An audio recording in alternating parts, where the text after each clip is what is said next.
लेकिन नवरात्रे में जो पंचमी तिथि होती है, नवरात्रे की जो पंचमी तिथि है, उस पंचमी तिथि के दिन अशोक सुंदरी का जो स्थान होता है उसको समझिएगा थोड़ा सा। जैसे ये शिवलिंग है और ये जलाधारी है भगवान शंकर की। ये शिवलिंग, ये जलाधारी, और जलाधारी में जो जल बहता है उसमें बीच में जो मोटी सी लाइन रहती है वो अशोक सुंदरी होती है। जैसे कई बेटे हैं, बेटियां हैं, कोई व्यक्ति व्यापार चालू कर रहा है, कोई व्यक्ति अपना नया भवन निर्माण कर रहा है, नए भवन में जा रहा है, या कुछ अच्छी दुकान खोलना चाह रहा है, कोई अपने लक्ष्य पर पहुंचना चाहता है और पहुंच नहीं पा रहा। माँ आद्यशक्ति की पूजन की जो पंचमी तिथि होती है, इस पंचमी तिथि पर अशोक सुंदरी वाली जगह पर, जो अशोक सुंदरी का स्थान है, वहाँ पर लाल पुष्प एक समर्पित करें। जो जलाधारी है, माँ पार्वती, जगत जननी, जगदम्बा, अम्बा, भवानी मैया, दुर्गा का हस्त कमल, इस पर 7 जगह पर कहीं पर भी लाल चंदन की बिंदी 7 स्थान पर कहीं पर भी रखें, और 1 लोटा जल शिव जी को पंचमी के दिन, नवरात्र पंचमी के दिन कामना करते हुए उत्तर की ओर मुख कर कर, अर्थात यहाँ बैठते हुए शिव जी पर जल चढ़ाना प्रारंभ करें और अपने मन की कामना कहकर बाबा के पास में जो लाल पुष्प समर्पित करा है उस पुष्प को अशोक सुंदरी वाली जगह से वापिस लेकर आ जाए। जिस लक्ष्य को आप पाना चाहते हो, अच्छी पढ़ाई कर रहे हो, खूब अध्ययन कर रहे हो, खूब मेहनत कर रहे हो, खूब पढ़ो, कोई दुकान खोल रहे हो, व्यापार चालू कर रहे हो, कोई नया कार्य चालू कर रहे हो, उस पुष्प को अपने स्पर्श कर कर या उस पुष्प का दर्शन कर कर आप एक बार जाकर देखो, आपको उस मंजिल तक माँ आद्यशक्ति, दुर्गा भवानी, शिव पहुंचा कर शंकर में। और एक निवेदन करूं आप लोगों से कि बन सके दुर्गा सप्तशती का पाठ अगर करते हो या दुर्गा सप्तशती को आप पढ़ते हो तो हिंदी का उसमें नीचे लेख आते रहते हैं, बहुत सारे वर्णन आते हैं, उसका भी पढ़ेंगे तो उसमें बहुत सारी बातें आपको बहुत अच्छी अच्छी, देवी भागवत में, दुर्गा सप्तशती में, इनमें बहुत सुंदर सुंदर कल्याण का, यदि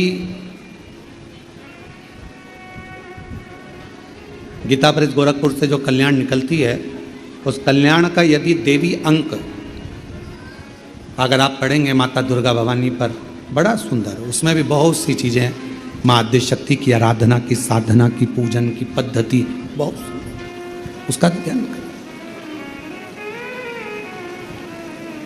शिव से कुछ अगर भगवान शंकर की हम आराधना कर रहे हैं, भगवान शंकर से अगर हम कुछ पाना चाह रहे हैं तो भगवान शिव की सबसे पहले उससे साधना करो, शिव को पहले अपना बनाओ। कथा कह रही है, ओगरदानी त्रिकालदर्शी कैलाशी शंभू के पास में उस समय पर कामदेव की धर्मपत्नी रति दिया,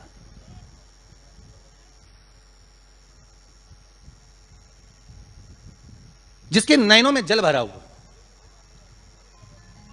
शिवजी ने पूछा, बोलो रति, आप और यहां जब आपका पति जलकर भस्म हुआ तो हमने वर दिया था आपके पति को कि ये भगवान कृष्ण का पुत्र बनकर मिलेगा आपको, फिर क्यों आप यहां पर आई हो, क्या हो गया ऐसा, क्या चाहती हो आप, फिर आने का कारण क्या है आपका, किस लिए पधारी हो आप? महाराज, मेरा पति जो जलकर भस्म हुआ था, उसके भस्म होने पर मेरे ऊपर भी केस लगाया। तो भाई केस तुम्हारे ऊपर किसने लगाया? ऐसा क्या हो गया कि तुम यहां मेरे पास में? प्रभु, बात इतनी सी है कि मेरा पति जब आपके नेत्रों की ज्वाला द्वारा जलकर भस्म हो रहा था, उस समय पर वो आम के पेड़ पर बैठा हुआ। कौन से पल्लव के? आम के पल्लव, आम के डालियों में, आम के पल्लव में मेरा पति छुपा हुआ। तो फिर क्या चाहती है भगवान से? माँ रति कह रही हैं, दिक्कत केवल इतनी सी है कि मेरा पति जलकर भस्म हुआ, वो आपने वर दे दिया कि वो कृष्ण के पुत्र बनकर हमें मिल जाएंगे, वो हम मान रहे हैं, सब जानते हैं, ठीक है। पर दिक्कत इतनी सी है कि जिस आम के पेड़ पर मेरा पति बैठा हुआ था, उसके चक्कर में वो आम का पेड़ भी जला। तो वो आम का पेड़ जो जला, उसने मुझसे कहा है कि पति का तो उद्धार हो गया, पर हमारा उद्धार कैसे? अब देखिए, कई लोग कहते हैं प्रश्न करने वाले पीछे नहीं हटते महाराज, बहुत प्रश्न करते हैं और प्रश्न कर पूछते हैं, गुरुजी ये कलश के ऊपर आम के पत्ते क्यों लगते हैं? उसका उत्तर है, ध्यान दीजिए। प्रश्न बहुत है तो उसके उत्तर भी बहुत है, बस उसको समझने वाला चाहिए। और आप लोगों को तो आज बहुत बहुत भगवान ने कृपा करी है, जो आप पहले दिन ही कलश स्थापना होती है और पहले दिन ही आपको ये ज्ञान हो जाए कि बच्चे पूछे कि कलश क्यों रखा जाता है, कलश के ऊपर आम के पत्ते क्यों लगाए जाते हैं, कलश के ऊपर नारियल क्यों रखा जाता है, कलश के ऊपर 9 बार मोली क्यों बांधी जाती है, मोली मतलब अच्छा नाड़ा 9 बार क्यों लपेटा जाता है नारियल के ऊपर, कलश के ऊपर जब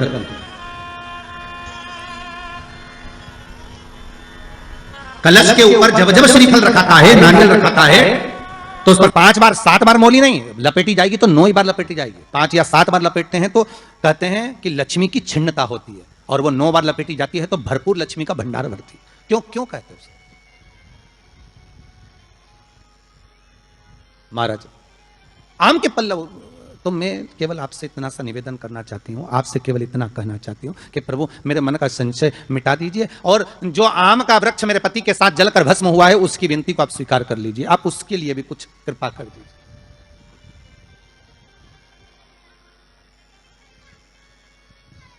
इसी को कृपा कहते हैं, इसी को करुणा कहते हैं, इसी को दया कहते हैं। भगवान बोले अब आप आई हो रति, ठीक है, मांगो क्या चाहिए, बस इतनी कृपा कर दीजिए कि आम के वृक्ष का भी उद्धार कर दो। शिव जी ने कहा हम वर प्रदान करते हैं रति, जहां शिव और शक्ति है, जहां 33 कोटि देवता इस कलश के अंदर विराजमान होंगे, उस जगह पर स्वयं कंठ पर जहां पर मेरा निवास होगा, उस जगह पर ये आम के पल्लव अमृत के तुल्य माने जाएंगे, और इनका निवास हमारे ही हाथ में, हमारे ही हस्त कमल में विराजमान होगा, हमारे ही हाथ में। कितना सुंदर है महाराज जी। उस आम के पल्लव की महत्वता को जरा जानिएगा, बहुत बहुत ध्यान दीजिएगा। आम के पत्ते देखें आप लोगों ने? अरे बोलो जम के तो बोलो, देखें उसका प्रयोग कभी आप लोगों ने करा? आम के पत्ते का कभी प्रयोग कर देखिएगा। अभी तो नवरात्रि चल रही है, नवरात्रे में जब 5वां दिन नवरात्रे का रहे, चैत्री नवरात्रे का 5वां दिन रहे, और मान लो कि आपके घर में किसी बच्चे की, लड़के की या लड़की का या मंगल विवाह नहीं हो रहा हो, या शादी नहीं हो रही हो, या उस लड़के लड़की के लिए बहुत प्रयास कर लिया आपने और उसकी शादी हो ही नहीं रही, अथक प्रयास आपने कर लिया और उसका मंगल विवाह नहीं हो रहा, तो ये देवी भागवत में स्पष्ट कहा गया, देवी भागवत में वर्णन किया गया, देवी भागवत में वर्णित किया गया, और देवी भागवत में कहा गया कि आम का जो पत्ते होते हैं, आम का जो पत्ता होता है, आम का जो पल्लव होता है, उस आम के पत्ते पर हल्दी और सिंदूर, इन दोनों से स्वस्तिक का निर्माण किया जाए। देवी भागवत का संवाद है, बहुत ध्यान देना महाराज। जिन कन्याओं का विवाह ना हो, पंचमी के दिन, नवरात्रे की कोई सी भी पंचमी, मतलब जो पंचमी तिथि पड़ेगी, कोई भी नवरात्र हो, चाहे वो 4 नवरात्र में से, चाहे वो पौष का हो, अश्विन का हो, चैत्र का हो, आषाढ़ का हो, किसी भी नवरात्र में आप कर सकते हैं। एक पान के पत्ते पर, एक ही पत्ते पर जो 2 स्वस्तिक बनेंगे, एक हल्दी का बनेगा, एक सिंदूर का बनेगा। बस अंतर इतना है, जो हल्दी का स्वस्तिक है उस पर कंकु के चावल, अर्थात रौली के चावल, रौली कुंकू के चावल रखना है, और जो सिंदूर का है उस पर हल्दी के चावल रखना। इतना रखकर जिस लड़का लड़की का विवाह नहीं होता, उसकी हथेली पर रखकर उसका नाम और गोत्र बोलकर महाराज उसको ले जाकर नीम के पेड़ के नीचे उसको रख दिया जाता है। मात्र 3.5 या 4 महीने ऐसे रहते हैं जिसके अंदर उस लड़का लड़की का विवाह पक्का हो जाता है। जिसका विवाह नहीं होता केवल उसी के लिए, जिसका मंगल विवाह ना हो रहा। आम के पल्लव में शिव का वर प्रदान है, आम के पल्लव में शंकर का आशीर्वाद, आम के पल्लव में शिव का आशीर्वाद। भगवान भूत भावन भूतेश्वर मेरे शिव, मेरे करुणा सागर, मेरे शंकर, मेरे त्रिकालदर्शी, मेरे कैलाशी, मेरे भोलेनाथ स्वतः कह रहे हैं, अरे रति तुम रोती क्यों है, तुम्हारे रोने का कारण क्या है? प्रभु मेरे पति के साथ ये आम का पेड़ भी जलकर भस्म हुआ, आम का पेड़। भागवत जी किस किसने सुनी है? हाथ उठाओ जरा, जिन जिन ने भागवत जी सुनी है। आप लोगों ने सुनी है भागवत? रखिए हाथ। अगर आप लोगों ने भागवत सुनी होगी तो उसमें वर्णन आता है,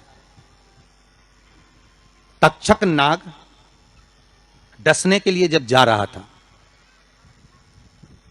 तब ब्राह्मण देवता जो जहर उतारना जानते थे, उनको लेकर राजा परीक्षित के पुत्रों ने अपने दूतों को भेजा था लाने के लिए कि एक ब्राह्मण ऐसे हैं कि वो तक्षक नाग का जहर उतार सकते हैं, वो तक्षक नाग के जहर को समाप्त कर सकते हैं, तो आप उनको लेकर आओ।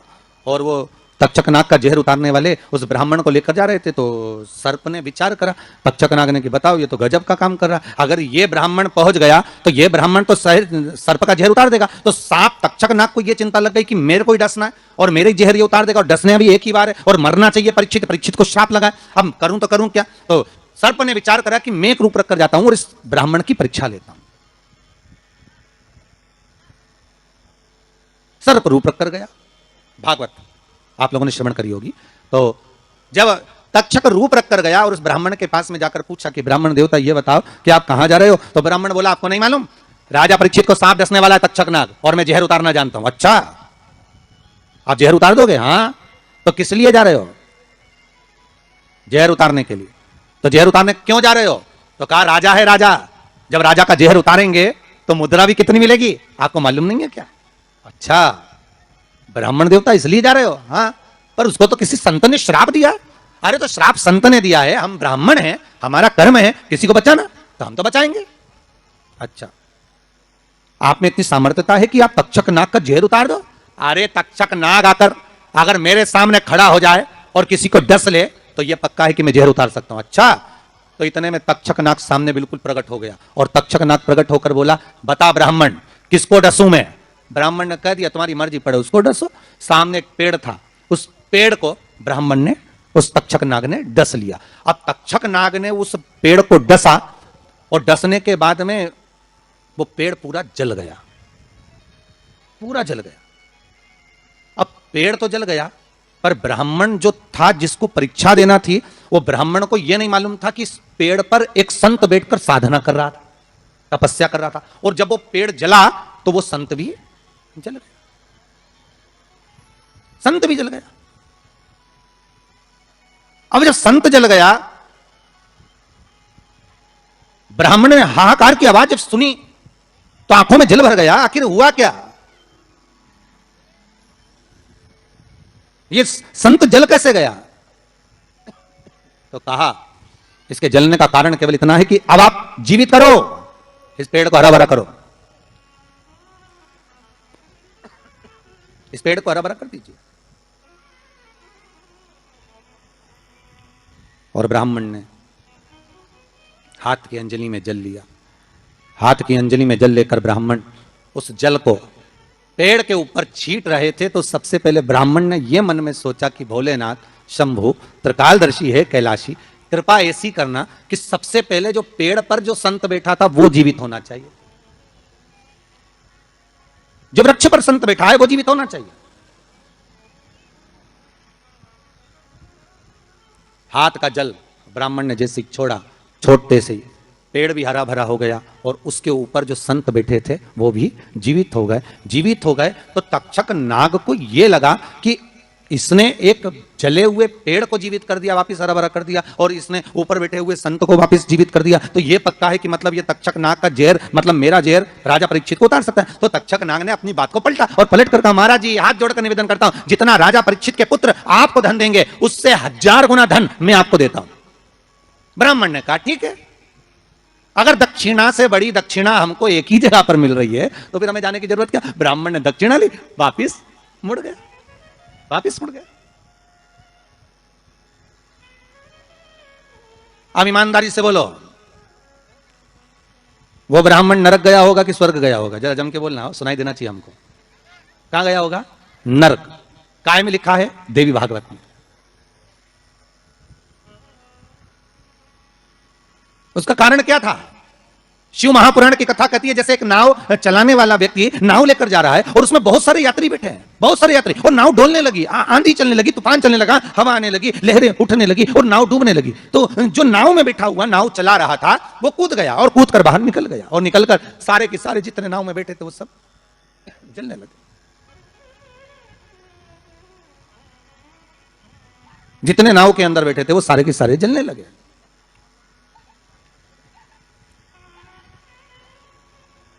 जब वो सारे के सारे पानी में डूबने लगे और पानी में नाव में जाकर सबकी सब जब डूब रहे हैं, सब मर गए, सारे के सारे जो नाव में बैठे थे, जो तैरना जानते थे वो बाहर निकल गए, बाकी के सब डूब गए।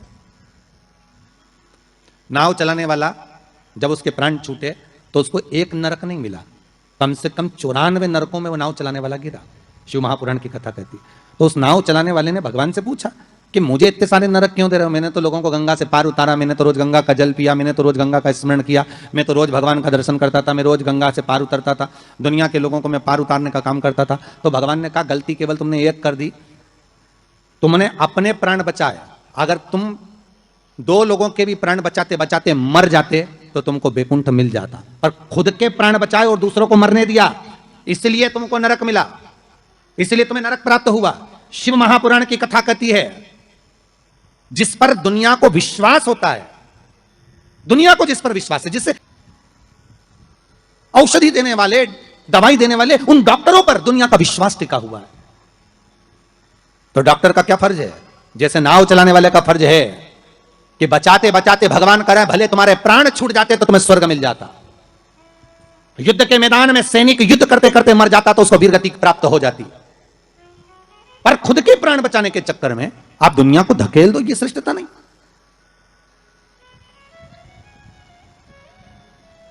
ये इसमें श्रेष्ठता नहीं।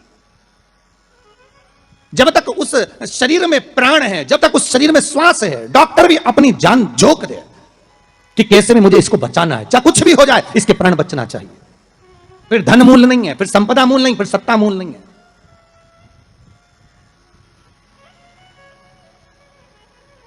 वो नाव चलाने वाले को 94 नरक भोगना पड़े।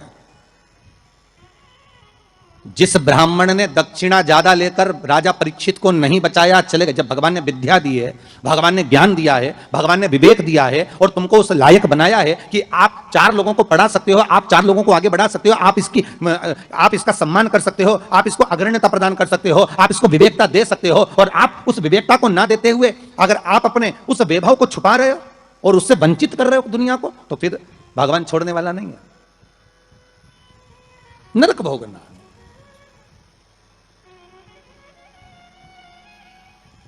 पर पांडेतारा वालों, आप लोगों ने बिल्कुल सही उत्तर दिया कि उसने दक्षिणा ज्यादा ले ली और वापस निकल गया तो अपने मुख से कह दिया कि वो नरक गया। कितनी, इसी को कहते हैं गंगा तट के श्रोता। गंगा तट के जो श्रोता होते हैं ना, बड़े आनंदमय होते, कथा जो सुनते हैं ना उसका भाव एक आनंदित था कि वो अपना लक्ष्य छोड़कर, अगर चाहता तो राजा परीक्षित को बचा सकता था, पर थोड़ी सी संपदा के चक्कर में, थोड़े से धन के चक्कर में वो ब्राह्मण भी थोड़ा सा लोभ आया और लोभ के चक्कर में अपने कर्म से वंचित हो गया। तो वो चरित्र कहां गलत है महाराज जी? एक महाराज जी प्रवचन दे रहे थे, उस प्रवचन में एक गांव का व्यक्ति कथा सुनने बैठा था और खड़े होकर पूछ लिया, महाराज जी पाप के बाप का नाम क्या है? महाराज जी ने पूछा, क्या पूछ रहे हो, फिर से बोलो। तो वो व्यक्ति बोला, महाराज जी हमें दशरथ जी के पिताजी का नाम मालूम है, हमें राम जी के पिताजी का नाम मालूम है, हमें कृष्ण जी के पिताजी का नाम मालूम है, हमें सबके बाप का नाम मालूम है, बस पाप के बाप का नाम नहीं मालूम, तो हमें उत्तर दे दो। तो महाराज जी भी मन में सोचे पाप का बाप, महाराज जी मन में सोचे हमने पूरी पुराण पढ़ी पर ये पाप का बाप तो हमें कहीं नहीं मिला, सारे शास्त्र भी उखाड़ कर देख लिए पर उसमें पाप का बाप मिलना बड़ा कठिन। अब पाप का बाप कहां से ढूंढे? तो महाराज जी ने कहा काम करते हैं, कल हम आपको बताएंगे, आप कल कथा में आना। और महाराज जी फिर प्रवचन देने बैठे और वो व्यक्ति फिर आके बैठ गया। अब जैसी कथा समापन हुई, महाराज जी फिर खड़ा हो गया, महाराज सीताराम। महाराज जी बोले सीताराम, और बोलो पाप का बाप।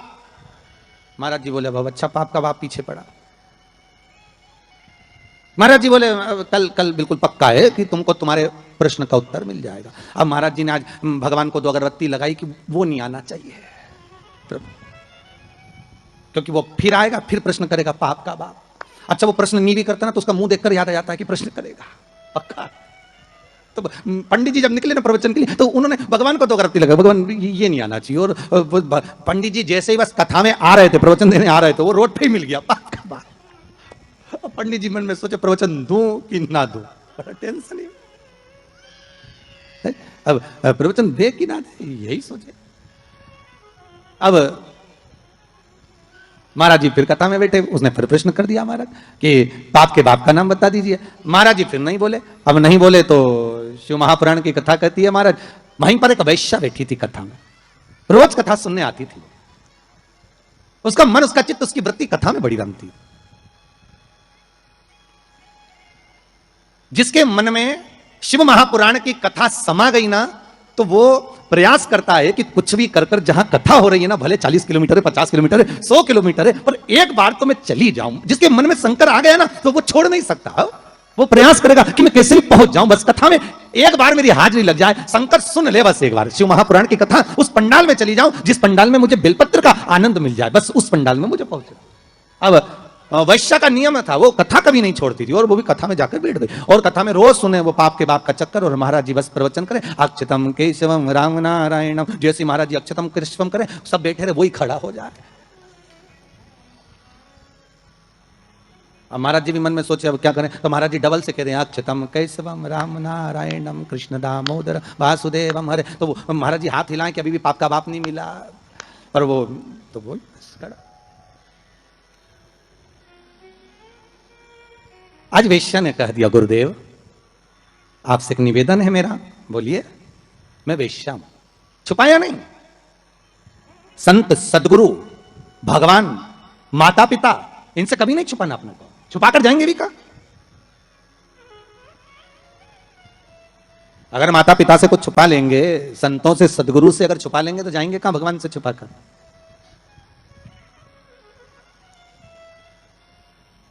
वैश्या कहती है मैं वैश्या हूं। ओहो, आपने हमारे पांव तो नहीं छुए? संत बोले। वैश्या ने कहा नहीं, बिल्कुल पीछे जाकर बैठ जाती हूं एकांत में, पर मेरा कुछ मन है आपसे कहने का, आप सुनेंगे हमारी बात? संत बोले क्यों नहीं सुनेंगे, हम तो संत हैं, बोलो क्या बात है। आप जब सुबह सुबह मंदिर जाते हो ना गुरुदेव, तो बीच में मेरा वेश्यालय पड़ता है, 2 मिनट के लिए आप पांव रख देंगे ना मेरे वेश्यालय में, मेरी जिंदगी सार्थक हो जाएगी। संत बोले हम और वेश्या के घर कभी नहीं आ सकते। ऐसे मूर्खों की तरह बात करती हो आप? संत को तुम्हारे वेश्यालय में बुला रही हो, अच्छा लगेगा कोई? वैश्या कहती आज तक कोई गुरु मेरे वेश्यालय में नहीं आया, केवल चरण रखना, चले जाना गुरुदेव। गुरुजी बोले राम राम राम सीताराम, हम नहीं आएंगे। गुरुजी चले गए। कहते हुए वैश्या घर के बाहर रांगोली मांगोली डालकर वेश्यालय के बाहर बैठी। संत का आगमन हुआ, वहीं से वैश्या दौड़ कर गई, गुरुदेव ये मेरा वेश्यालय है, पांव रख दीजिए। वैश्या, हम संत हैं, किसी वेश्या के यहां नहीं जा सकते, हम तुम्हारे यहां नहीं आएंगे। संत जाने लगे। वैश्या ने अपना पर्स खोला, 500 का नोट निकाला, महाराज के चरणों में रखा, महाराज जी ने जेब में रखा। जल्दी चलो, हमारे पास समय कम है, जल्दी चलो। महाराज वैश्या के भवन में चले गए। वैश्या ने कहा महाराज जी बैठिए। नहीं नहीं, इतना समय कहां है बैठने का, तुमने कहा था बस पांव रख देना। महाराज जी बैठ जाइए, आपके हाथ जोड़ती हूं, 5 मिनट बैठ जाओ। महाराज जी। वैश्या बोली आज तक किसी संत ने हमारे यहां भोजन नहीं किया महाराज, कोई गुरु ने आज तक हमारे यहां भोजन नहीं करा, आप कृपा कर देंगे तो भोजन तैयार। संत बोले वैश्या, मूर्खों की तरह बात मत करो, तुम्हारे वेश्यालय का भोजन हम करेंगे, हम संत हैं, हम साधु हैं। वैश्या ने 2 500 के नोट हेड़े महाराज के चरणों में रखे। महाराज बोले जल्दी भोजन लेकर आ, समय कम है, जल्दी जा। वैश्या गई, भोजन बनाकर रखा था, महाराज जी के सामने रख दिया। महाराज जी रोटी का टुकड़ा तोड़कर खाने लगे। वैश्या हाथ जोड़कर बोली नहीं गुरुदेव, आज तक मैंने किसी संत को अपने हाथों से खाना नहीं खिलाया, आज तक मैंने किसी संत को, किसी सदगुरु को अपने हाथों से भोजन नहीं दिया है। मैं अपने हाथों से आपको भोजन कराना चाहती हूं। संत बोले तुम जानती नहीं कि तुम वैश्या हो, हम संत हैं, साधु सन्यासी तपस्वी किसी के हाथ से खाना नहीं खाते। वैश्या ने 4 500 के नोट हिड़ के सामने रखे। महाराज जी ने मुंह खोल लिया। वैश्या ने रोटी का टुकड़ा तोड़ा, महाराज के मुख में दिया, दूसरा तोड़ा तो रोटी का टुकड़ा खीर में भिगोया, महाराज के मुंह में डालने की जगह थाली में रखकर वैश्या ने 1 थप्पड़ महाराज के गाल पर दिया, 1 थप्पड़ महाराज के गाल पर। संत ने पूछा वैश्या तुमने हमें थप्पड़ मारा? वैश्या कहती नहीं महाराज, ये अभी मारा तो 5 उंगली हमारे गाल पर पड़ी हुई है, ये थप्पड़ नहीं तो और क्या है। ये थप्पड़ नहीं तो क्या है? तुमने हमारे गाल पर थप्पड़ मारा? वैश्या कहती है नहीं मारा, थप्पड़ नहीं मारा है।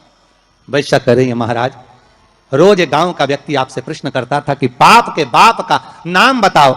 मैं उत्तर दे रही हूं कि पाप के बाप का नाम लोभ है, केवल लोभ। लोभ के चक्कर में मैं जैसा जैसा बोलती, आपके नोट की मात्रा बढ़ती जाती और आप वैसा वैसा करते चले जाते। ये पाप का बाप है। संत की आंख में जल भर गए। वैश्या ने जो ज्ञान दिया वो ज्ञान साधारण नहीं था, वो साधारण ज्ञान नहीं। संत ने वैश्या के चरण पकड़ लिए। कोई गुरु नहीं मिला था मुझे, आज मिल गया, आज मिल गया।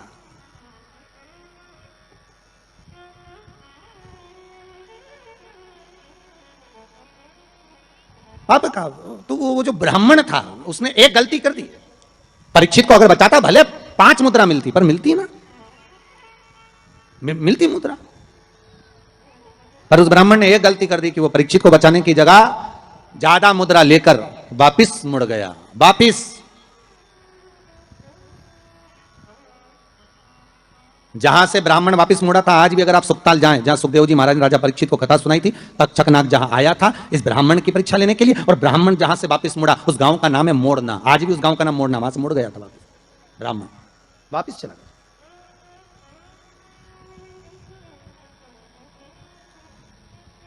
जरा सा लोभ बस वहां भरमा दिया।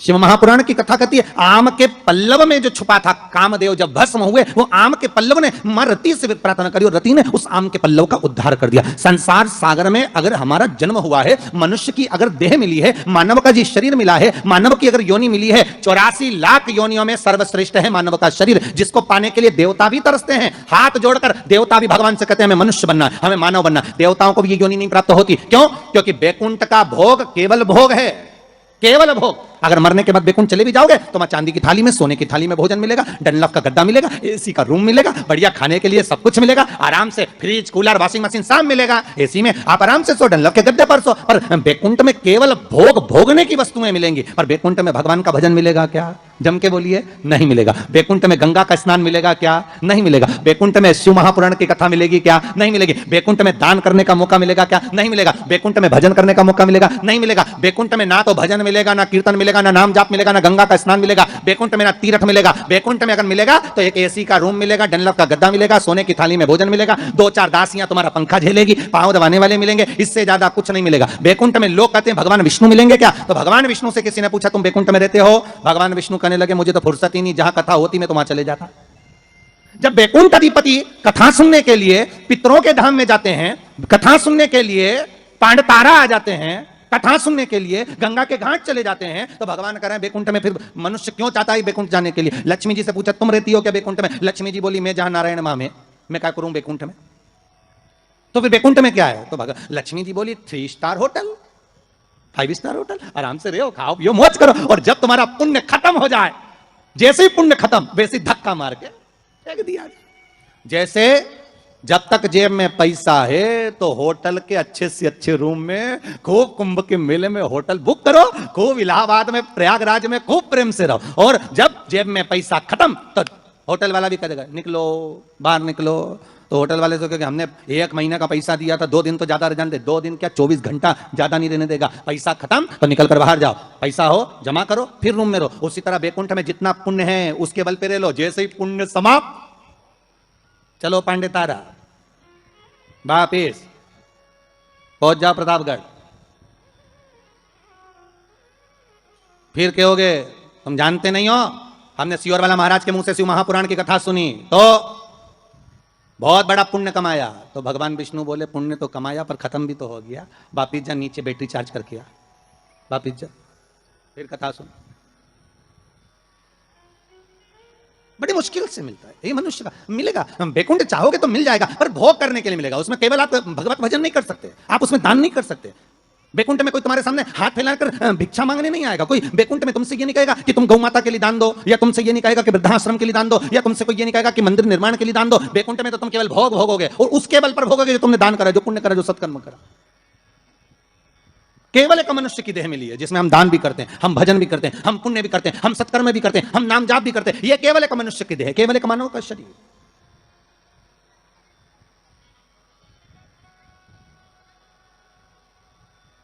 इसके सिवाय कहीं सुख नहीं। 84 लाख योनियों में श्रेष्ठ योनि मानव की, और उसको हम गंवा दे महाराज तो वो बेकार। आम के पल्लव के लिए रति आकर कहती है। संसार वासियों से हमारा यही निवेदन है कि आप किसी के लिए कुछ नहीं कर सकते तो कम से कम फोन लगाकर इतना तो कह सकते हो, कथा आ रही है, टीवी चैनल पर चल रही है, 4 बजे से 7 बजे तक चल रही है, जरूर सुनना। कोरोना महामारी चल रही है, कम से कम कथा सुनकर इस हृदय को विल पावर मजबूत होगा, कथा सुनकर अपने को एनर्जी प्राप्त होगी, कथा सुनकर हम आद्य शक्ति जगदम्बा का आराधना कर सकते हैं, कथा को सुनकर ये नवरात्रे में शंकर की कथा का अनुमोदन कर इस कोरोना महामारी से लड़ सकते हैं, इसको भगा सकते हैं, क्योंकि अपने भीतर का पावर प्रबल होना चाहिए।